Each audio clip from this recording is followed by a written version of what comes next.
রান্না করা শেষ গরুর মাংস। দেখেন কালারটা কি সুন্দর আসছে। রসুন আলু দিয়ে গরুর মাংস রান্না করলাম, তরতাজা বাজার থেকে এনে রান্না করে ফেললাম।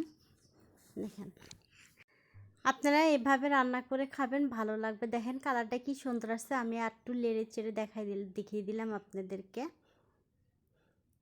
দেখেন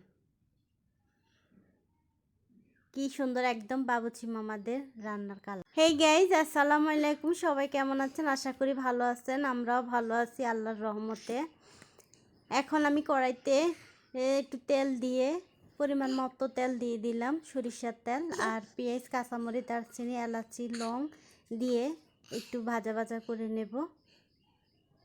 এই যে এখন আমার ভাজা শেষ। এখন আমি জিরা, আদা, রসুন দিয়ে দিলাম। আদা বাটা, রসুন বাটা, জিরা বাটা দিয়ে এখন আবার ভালোভাবে একটু নাড়াচাড়া দিয়ে দেব। আপনারা কিন্তু গরুর মাংসতে জিরা বাটিয়ে দিলে মজা হয়। কেউ আস্ত জিরা দেয়, আবার কেউ মনে করেন জিরা ভেজে পরে পরে দেয় রান্না করার শেষে, তাও মজা হয়। দিয়ে দিলাম মরিচের গুঁড়া। এখন দিয়ে দেব হলুদের গুঁড়া। হলুদের গুঁড়া দিয়ে একটু নাড়াচাড়া দিব। আমি এখানে প্রায় 3 কেজি গরুর মাংস রান্না করলাম। আর দিয়ে দিলাম জিরা ধনিয়ার গুঁড়া, লগে জিরা ধনিয়া আরও বিভিন্ন আইটেমের মশলা আমার একসাথে ভাঙানো এখানে, তাই দিয়ে দিলাম। আর দিয়ে দিলাম পরিমাণ মতো লবণ।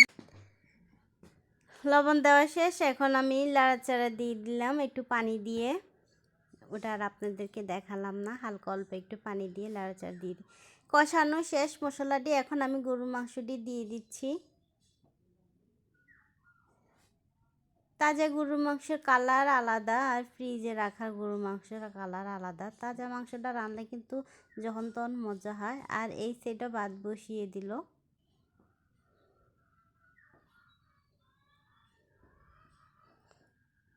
আর গরুর মাংসটি আমার কষানো হচ্ছে। দেখেন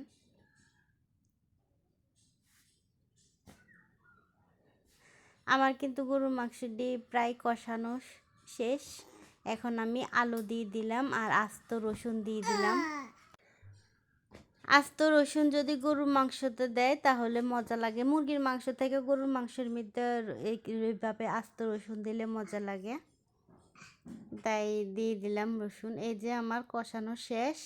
আমি এখন পানি দিয়ে দিচ্ছি মাংসতে। এখন আমি আবার একটু ভালোভাবে নাড়াচাড়া দিয়ে দেব। আর এটা কিন্তু লাইনের গ্যাস। আমি কিন্তু আমার নানা শ্বশুরের বাড়িতে গেছিলাম, ওইখানেই রান্না বান্নাটা করা হচ্ছে। হ্যাঁ, আমার খালা শাশুড়িদের কিন্তু লাইনের গ্যাস। আর এই সাইডে বেগুন দিয়ে চিংড়ি মাছ দিয়ে ভাজি করতেছি।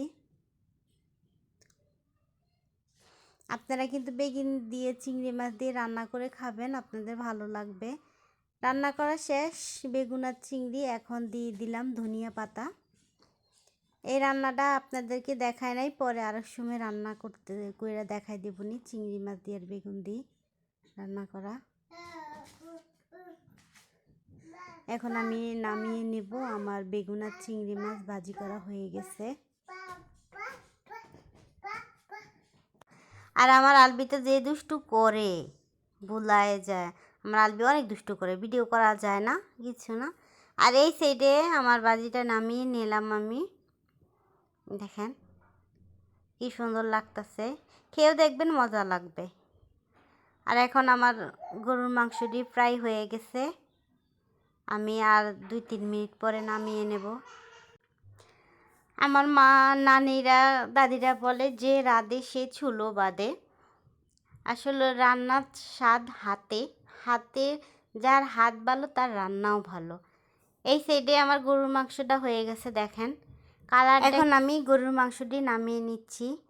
আর এখন আমার শাশুড়ি একটা আম পেড়ে নিয়ে আসলো, পাকা আম। আমরা সবাই খাবো, 12 মাসের আম। আমটা কি মিষ্টি, অনেক মজা। এখানে ভিডিওটা শেষ করলাম। আল্লাহ হাফেজ। দেখা হবে আবার পরের ভিডিও।